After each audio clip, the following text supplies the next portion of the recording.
അലീഷ, ഈ പോലീസുകാർ കൈ കാണിക്കാറുണ്ടോ വണ്ടിക്ക്? ആ പോലീസുകാർ കൈ കാണിക്കാറുണ്ട്. കൈ കാണിച്ചിട്ട് എന്നെ ഊതിപ്പിച്ചിട്ടുണ്ട് ഒരു ദിവസം. എന്നിട്ട് പിന്നെ ചിരിച്ചിട്ട് പോവും. ചോദിച്ചിട്ടൊന്നുമില്ല ലൈസൻസ് ഉണ്ടോ അങ്ങനെയൊന്നും ചോദിച്ചിട്ടില്ല. അപ്പോൾ ബാക്ക് കുത്തി വീണുകൊണ്ട് നടുവിന് പണി കിട്ടി. അപ്പോൾ അതുകൊണ്ട് ബിസിനസ് ഫുൾ ഡൗൺ ആയിപ്പോയി എന്ന് പറഞ്ഞാൽ ഫുൾ പോയി. ഫുഡ് ഉണ്ടാക്കാൻ പോലും ഫണ്ടില്ലാത്ത അവസ്ഥ വരെ ഉണ്ടായിട്ടുണ്ടായിരുന്നു. നമ്മൾ എത്ര ഹാർഡ് വർക്ക് ചെയ്താലും അതിനുള്ള ബെനിഫിറ്റ് നമുക്ക് തന്നെ കിട്ടും. ജീവിതത്തിന്റെ വിജയം കഷ്ടപ്പാടാണെന്ന് തിരിച്ചറിഞ്ഞ 18 വയസ്സുള്ള ഒരു പെൺകുട്ടി അലീഷ. ഞാനിന്ന് ആ അലീഷയുടെ ഓട്ടോറിക്ഷയിൽ കയറാൻ വേണ്ടി പോകട്ടോ. ഒരു പക്ഷേ നമുക്ക് എല്ലാവർക്കും ഭയങ്കര സന്തോഷം തോന്നുന്ന, അഭിമാനം തോന്നുന്ന ആ സ്റ്റോറി നിങ്ങളിലോട്ട് എത്തിക്കാൻ വേണ്ടി പോവാം. ഒരു ഓട്ടം പോവോ?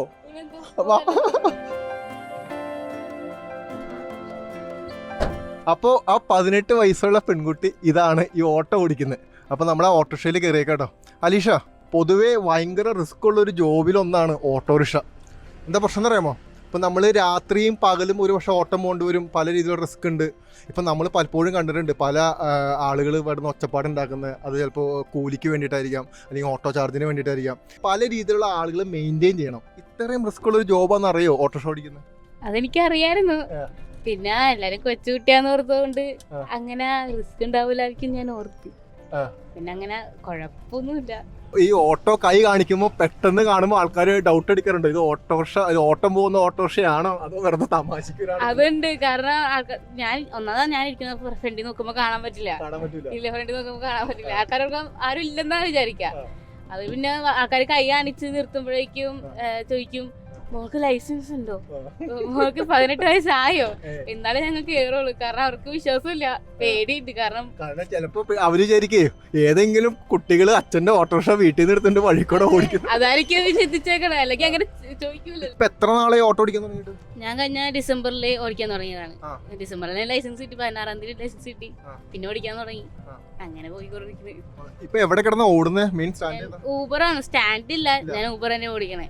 സ്റ്റാൻഡിൽ ഞാൻ നിർത്തിയാൽ എനിക്ക് സമയം കിട്ടാറില്ല. കാരണം ക്ലാസ്സും കാര്യങ്ങളുള്ളതുകൊണ്ട് അഡ്ജസ്റ്റ് ചെയ്യുമ്പോൾ പണിയാണ്. അതുകൊണ്ട് തന്നെ വൈകിട്ട് ഒരു 5 മണി തൊട്ട് പോകും ഊബർ ഓടിക്കാൻ പോകും. ആദ്യമായിട്ട് ഇറങ്ങുന്ന ജോലിയാണോ ഇത്? ഇതിനു മുമ്പ് എന്തെങ്കിലും ജോലിക്ക് ഇറങ്ങിയിട്ടുണ്ടോ? ഞാൻ ജോലിക്കല്ല, ഞങ്ങൾക്ക് ബിസിനസ് ഉണ്ടായിരുന്നു. ഇതിനു മുമ്പ് ഞാൻ തുണിക്കച്ചവടം നടത്തിയിട്ടുണ്ട്. ഞാൻ തന്നെ ബാംഗ്ലൂരിൽ നിന്ന് മെറ്റീരിയലൊക്കെ എടുത്ത് ഞങ്ങൾ തന്നെ തുണിക്കച്ചവടം നടത്തിയിട്ടുണ്ട്. പിന്നെ എനിക്ക് നിൽക്കാൻ പറ്റാത്തൊരു റീസൺ കാരണം ഞാനത് വീടുകളിൽ കൊണ്ട് സെല്ല് ചെയ്യാൻ തുടങ്ങി. അങ്ങനെ അത് കഴിഞ്ഞിട്ടാണ് ഞാൻ ഇപ്പോൾ ഓട്ടോയിലോട്ട് ഇറങ്ങിയത്. അല്ലാണ്ട് ചെറിയ ചെറിയ ബിസിനസ്സും കാര്യങ്ങളൊക്കെ ഇപ്പോഴും ഉണ്ട്. സൈഡായിട്ട് കാടയുണ്ട്, കാടമുട്ട വെക്കും. പിന്നെ അതല്ലാണ്ട് പല ടൈപ്പ് ഒക്കെ ഉണ്ട്. മറ്റേ ഇൻക്യുബേറ്ററിൽ കോഴിമുട്ട വിരിക്കുന്ന അതൊക്കെ ഉണ്ട്. ഈ ആദ്യം ഒരു ഓട്ടോറിക്ഷ ഓടിക്കാം, നിരത്തിൽ ഇറങ്ങാം എന്ന് പറയുമ്പോൾ വീട്ടുകാരെന്ത് പറഞ്ഞു? വീട്ടുകാരെന്ന് പറഞ്ഞാൽ അത് സിറ്റുവേഷൻ അങ്ങനെ ആയതുകൊണ്ട് ഞാൻ പപ്പയടുത്ത് ചോദിച്ചു. മമ്മിയുടെ ആദ്യം ചോദിച്ചു, മമ്മി ഞാൻ പൊക്കോട്ടെന്ന് ചോദിച്ചപ്പോഴേക്കും മമ്മി അത് പപ്പയടുത്ത് ചോദിക്കും. എനിക്കറിയില്ല, കാരണം ഞങ്ങൾ എന്തൊക്കെ ഇരിക്കുന്നൊന്നും അറിയാൻ പാടില്ല. കാരണം ഞങ്ങൾ സ്റ്റാൻഡിലോ അങ്ങനെയൊന്നും കിടക്കാത്തതുകൊണ്ട് ഞങ്ങൾക്ക് അതിനെപ്പറ്റി ധാരണ ഉണ്ടായിരുന്നില്ല. പിന്നെ ഞാൻ പറഞ്ഞു, സ്റ്റാൻഡിൽ കിടക്കണ്ട, ആരെങ്കിലൊക്കെ കൈ കാണിക്കുമല്ലോ, അപ്പൊ കയറ്റിക്കൊണ്ട് പോവാ. അങ്ങനത്തെ മൈൻഡിൽ ഇറങ്ങി. ഇഷ്ടമാണ്, എനിക്ക് ഡ്രൈവിംഗ് ഭയങ്കര ഇഷ്ടമുള്ള കാര്യമാണ്. നടക്കാലോ, അതാണ് എനിക്ക് ഭയങ്കര ഇഷ്ടമാണ് ഡ്രൈവിങ്. അപ്പൊ അതിന്റെ കൊണ്ട് ഞാൻ പിന്നെ ഒന്നത് എനിക്ക് ഇഷ്ടമുള്ളത് മമ്മിക്കും പപ്പൊക്കെ അറിയാം. അപ്പൊ നീ പോയി കഴിഞ്ഞാൽ നീ റിട്ടേൺ എന്തായാലും വീട്ടിൽ വരും എന്ന് പറഞ്ഞുകൊണ്ട് അത് പേടിയില്ല. അവർക്ക് ഇഷ്ടമാണ്, പൊക്കോളാന്ന് തന്നെ പറഞ്ഞിട്ടുള്ളൂ. കാരണം പപ്പ അങ്ങനെയാ വളർത്തേക്കണേ. പപ്പ അങ്ങനെയാണ് വളർത്തേക്കണം പറഞ്ഞു. അതെന്താണ് അങ്ങനെ ഒരു ഇത് പറയാൻ കാരണം? അതെന്താന്ന് വെച്ച് കഴിഞ്ഞാല് ഞങ്ങൾക്ക് പപ്പക്ക് ബിസിനസ്സാണ് താല്പര്യമുള്ള ഫീൽഡ്. അപ്പൊ ഞാൻ ജനിച്ചു വളർന്ന തൊട്ട് തന്നെ പപ്പക്ക് മെസ്സ് ഉണ്ടായിരുന്നു. അതേപോലെ കർട്ടൻ്റെ പരിപാടി ഉണ്ടായിരുന്നു. പിന്നെ ഞങ്ങൾക്കൊരു ഹോട്ടൽ ഉണ്ടായിരുന്നു പാലാരിവട്ടത്ത്, അത് ഉണ്ടായിരുന്നു. പിന്നെ പപ്പക്ക് അങ്ങനെ ഇഷ്ടം. അപ്പം ഞങ്ങളും ആ രീതിയിൽ തന്നെ വളരണം അങ്ങനെയൊക്കെ ഉള്ളതുകൊണ്ട് ഞങ്ങൾ ആ രീതിയിൽ തന്നെ വളർത്തിയേനെ. കാരണം 10ാം ക്ലാസ് കഴിഞ്ഞപ്പോൾ പറഞ്ഞു, ഇനി നോക്കാൻ പറ്റില്ല. കാരണം അവസ്ഥ കാരണമല്ല, നിങ്ങൾ സ്വന്തം കാലം നിൽക്കണം, അത് ജീവിക്കാൻ പഠിക്കണം. അതുകൊണ്ട് അപ്പോൾ പറഞ്ഞു, +2 10ാം ക്ലാസ് കഴിഞ്ഞ് നിങ്ങളുടെ ഇഷ്ടത്തിന് പൊക്കോളണം, അല്ലാണ്ട് അപ്പം വളർത്തി വലുതാക്കിയതാണ് എന്ന് പറയാൻ പാടില്ലെന്ന് പറഞ്ഞിട്ടുണ്ടായിരുന്നു. അപ്പോൾ അതുകൊണ്ട് തന്നെ +2 10ാം ക്ലാസ് കഴിഞ്ഞപ്പോൾ തന്നെ ഞാൻ ചെറിയ ചെറിയ പരിപാടിക്ക് ഇറങ്ങി ബിസിനസ് ചെയ്യാൻ തുടങ്ങി. എനിക്കിഷ്ടമുള്ള ഫീൽഡ് തന്നെയാണ് ബിസിനസ്. അപ്പം അങ്ങനെ തുടങ്ങിയപ്പോൾ പപ്പക്ക് എത്ര മക്കളാ? ഞങ്ങൾ 2 മക്കളാണ്. എനിക്ക് ചേട്ടനുണ്ട്. ജീവിതത്തിൽ ഒരുപാട് കൈപ്പേറിയ അനുഭവങ്ങളിലൂടെ കടന്നു പോയിട്ടുണ്ടല്ലേ? ഒരു പക്ഷേ അത് എന്തൊക്കെയാന്ന് ചോദിച്ചു കഴിഞ്ഞാൽ പെട്ടെന്ന് എന്തൊക്കെ പറയും?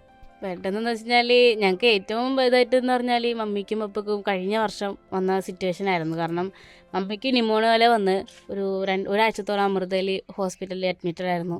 അത് കഴിഞ്ഞ് പപ്പക്ക് ചെറിയൊരു വണ്ടി ചേട്ടനും പപ്പയും കൂടി വർക്കിന് പോയിക്കൊണ്ടിരുന്നപ്പോൾ പട്ടി വട്ടം ചാടി.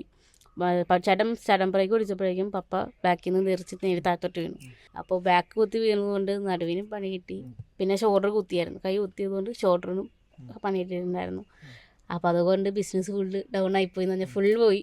ഞങ്ങൾക്ക് കുറേ ലോൺ ഉണ്ടായിരുന്നു, ഇത് ലോണിലാണ് എടുത്തതാണ്, ഇതിൻ്റെ ലോൺ ഉണ്ടായിരുന്നു, പിന്നെ വീട് ലോൺ വെച്ചിട്ടുണ്ടായിരുന്നു ചേട്ടനെ പഠിക്കാൻ വേണ്ടി. അങ്ങനെ ക്രെഡിറ്റ് കുറച്ച് അത്യാവശ്യം ലോൺ ഉള്ളതുകൊണ്ട് ഒക്കെ തകിടം പറഞ്ഞു പോയെന്ന് പറയാം. അത് കഴിഞ്ഞിട്ട് അതുകൊണ്ട് തന്നെ മെയിനായിട്ട് ഞാൻ ഈ ഓട്ടോയിലോട്ട് ഇറങ്ങിയത്. കാരണം ഫുഡ് ഉണ്ടാക്കാൻ പോലും ഫണ്ടില്ലാത്ത അവസ്ഥ വരെ ഉണ്ടായിട്ടുണ്ടായിരുന്നു വീട്ടില്. സഹായിക്കാൻ അങ്ങനെ ആരും ഇല്ല, ഞങ്ങൾക്ക് നല്ലൊരു ഞങ്ങൾ മാത്രമേ ഉള്ളൂ. അതുകൊണ്ട് പിന്നെ ഞാൻ അങ്ങനെ ഇറങ്ങിയതാണ്. ആദ്യത്തെ ദിവസം തന്നെ ഒരു 600-700 കിട്ടിയപ്പോഴേക്കും പിന്നെ എനിക്ക് ഇഷ്ടമായി. പിന്നെ ഞാൻ ഓർത്ത് ഇങ്ങനെ ഇറങ്ങുക, കാരണം അത്യാവശ്യം ഫണ്ട് നമ്മുടെ ഫണ്ട് വീട്ടിലുണ്ടായിരുന്നു. ഞങ്ങൾ വർക്കിന് വേണ്ടി മേടിച്ചതായിരുന്നു, ഓട്ടോറിക്ഷ ആയിരുന്നു. പപ്പക്ക് പിന്നെ ഓടിക്കാൻ പറ്റാത്തതുകൊണ്ട് പപ്പ പിന്നെ എടുക്കാറുണ്ടായിരുന്നില്ല. ചേട്ടൻ ഇപ്പൊ ഇവിടെ വർക്കിന് പോകുന്നുണ്ട്, ഞങ്ങളുടെ ഇപ്പം ബിസിനസ് ഉണ്ട്. ഒരു പെൺകുട്ടിയാണെന്നുള്ളൊരു എന്താ പറയുക, ഒരു പരിമിതി എപ്പോഴും തോന്നിയോ? അങ്ങനെ തോന്നിയിട്ടില്ല, കാരണം കുഞ്ഞിലെ തൊട്ട് ഞാനിങ്ങനെ ആമ്പിള്ളേർ പോലെ തന്നെ നടക്കാറ്. മുടിയും വെട്ടി ആണുങ്ങളുടെ കോസ്റ്റ്യൂം പോലെ തന്നെ ഇട്ട് അടിച്ചു പൊളിച്ചാൽ നടക്കാറ്. പറയുമ്പോൾ സൈക്കിളിനൊക്കെ ഞാൻ ലോങ്ങൊക്കെ പോകുമായിരുന്നു, പറൂര് ഫോട്ടോ വെച്ച് അങ്ങനെ കുറച്ച് പോകുമായിരുന്നു. അതുകൊണ്ട് എനിക്ക് അങ്ങനെ പെൺകുട്ടിയാണ് അങ്ങനത്തെ ഒരു തിങ്ക് എനിക്ക് വന്നിട്ടില്ല. എന്തും എന്നെ കൊണ്ട് ചെയ്യാൻ പറ്റും. അതുകൊണ്ട് പിന്നെ ധൈര്യം ഉണ്ട്. പപ്പ നേക്കണത് തന്നെയാണ് അതും. എന്താ ജീവിതത്തിലെ ഏറ്റവും വലിയ ആഗ്രഹം? എനിക്ക് ആഗ്രഹം എന്ന് വെച്ച് കഴിഞ്ഞാൽ എനിക്ക് A to Z പഠിച്ച് ഹെവി ലൈസൻസ് എടുക്കാനാണ് എനിക്ക് ഇഷ്ടം. എനിക്ക് മറ്റേ 12 പഠിച്ചെടുക്കണമെന്ന് ആഗ്രഹമുണ്ട്.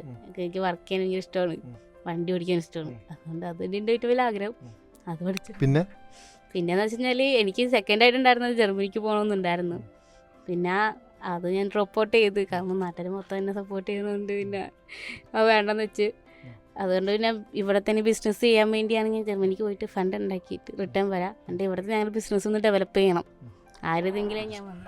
ഇപ്പോൾ നമ്മുടെ ഇൻ്റർവ്യൂ കാണുന്ന ഈ എന്താ പറയുക, ഒരു പുറത്തോട്ട് ഇറങ്ങാനും അല്ലെങ്കിൽ ഒരു ജോലിക്ക് പോകാനും മടിയുള്ള ഒരുപാട് പെൺകുട്ടികൾ നോർമൽ നമ്മുടെ സമൂഹത്തിലുണ്ട്.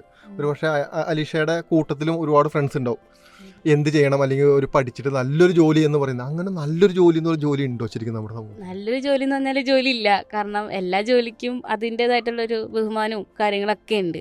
ഇപ്പോൾ എന്താണ്, ഞങ്ങളാണെങ്കിൽ ഇപ്പോൾ ക്ലീനിങ് ആണ്, അതിൽ ടോയ്ലറ്റ് ക്ലീനിങ് ചെയ്യും, എല്ലാം ഉണ്ട്. പക്ഷെ അതിൻ്റേതായൊരു ഇത് അതിനുണ്ട്, വർക്കിന് അതിനുണ്ട്. കാരണം നമ്മൾ എത്ര ഹാർഡ് വർക്ക് ചെയ്താലും അതിനുള്ള ഇത് ബെനിഫിറ്റ് നമുക്ക് തന്നെ കിട്ടും. അതുകൊണ്ട് ഇന്ന വർക്ക് ചെയ്താൽ ഇന്ന ഇത് കിട്ടും, അങ്ങനത്തെ ഒരു ഇതില്ല. അതുകൊണ്ട് പിന്നെ നമ്മുടെ ഹോപ്പ് ഉണ്ട്. എങ്ങനെ ഏത് കഷ്ടകാലത്തിനാണ് നമുക്കൊരു ഹോപ്പ് തരും ദൈവം. ഏതെങ്കിലുമൊക്കെ വഴി ഒരു വാതിൽ തുറന്നിട്ട് നമ്മൾ കണ്ടുപിടിച്ചാൽ മാത്രം മതി നമുക്ക് എന്നിട്ട് പോകാൻ വേണ്ടി. അങ്ങനെ വീട്ടിൽ അടഞ്ഞിരിക്കുന്ന പെൺകുട്ടികളോട് എന്താ പറയാനുള്ളത്? പെൺകുട്ടികളോട് പറയാനുള്ളത് എന്താണെന്ന് വെച്ച് കഴിഞ്ഞാൽ എല്ലാവരും നമുക്ക് സപ്പോർട്ട് ചെയ്യണമെന്നില്ല. ഇപ്പോൾ ഏത് ബേസിലാണെങ്കിലും നമുക്ക് കുറച്ച് ഇത് നെഗറ്റീവും പോസിറ്റീവും വരും.